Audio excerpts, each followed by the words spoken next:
Tan migao machon Rafael Tuju omaki kendo ogeng' ne tesendo obila bang' wuok oko kendo yango ni nyopondo bang' jomoko bedo kaluwe. Kweth magero sirikal tesre kod kinde mage olero ni Rafael Tuju oyudo hinyruok e dende bang' obila mag okwach kich ndhiye kata dhiro nyamburko magi kata dhire e nyamburko magi. Hinyruok magi wacho ni nokelo negi luoro kaluwore ni jatelono pod nitiere kod adhola mar Masich Apaya. Cynthia Onyango nochopo Karen omiyo ripod noheo machal kod mae.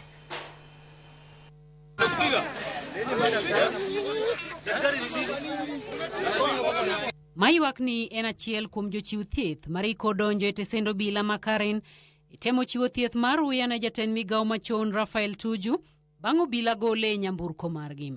Bang' yangore ni jatelo no oyudo hinyruok kinde manikete nyamburko mar okwach kich, kinde mage kod jotelo kotelnegi kod Kalonzo Musyoka ochiwo ywak kagiwacho ni Rafael Tuju ogo kod obila kendo hiny toke kod lihumblu mare. Sasa hapa wakafanya proper abduction mbele ya macho yangu na wenzetu hapa. Wanampiga, wanamsukuma ndani ya kumuarrest. Mmoja hapa Oria anaitwa Mahmud akatoa mambo ya ajabu. Mengine ni ya aibu. Hii ni unyama mtupu. Hakuna ambaye alijua kwamba Mheshimiwa Tuju alikuwa na ajali mbaya sana miaka kadhaa iliyopita. Motelo nema Rafael Tuju onyenyore lela e dalane mayudore Karen kendo twak kod jofwambo kowacho ni nyocha ojwang'o nyamburko mare kendo pondo e dala moro mayudore Kiambu bang' jok moko mantie nyamburko maonge kod namba bedo kaluwe kata bang' goyo lipot e tesendo obila ma Karen. And having experienced last week when close to 20 police Land Rovers came to my premises and some of them didn't have plate numbers. Of course, I went into some roads within Karen and I realized that since I was being followed, I'd already reported to the police. I abandoned the vehicle there. Olero ni ondamo makamano okao kaluwore ni no onge kod yie kod obila mowacho ni osebedo kandhiyo ji kendo lal go miru.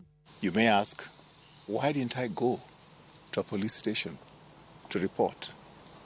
But if the police themselves have been to my place without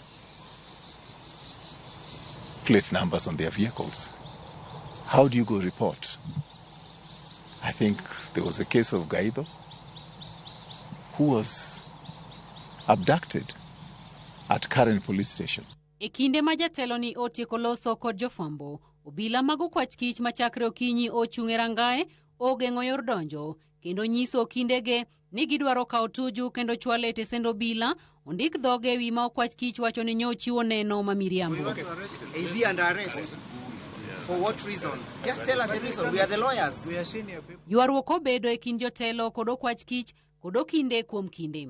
Kendo bang'e jotelo maketo sirikal tesre kod okinde mage odagi ni ok chiw Rafael Tuju ne okwach kich to ka ochuno ni odhi e tesendo obila to odhi kod nyamburko mar okinde mage to ok nyamburko mar obila. Kowuok e dalane mayudore Kerarapon Karen nyaka e tesendo obila ma Karen. Bang' donjo, obila oloro ne jofwambo te kod jotelo mane ni kod Rafael Tuju kendo kuom kinde machuok okinde Tuju oketo ler ni jatelo no oyudo hinyruok e lumblu mare e kinde ma obila ekete nyamburko margi.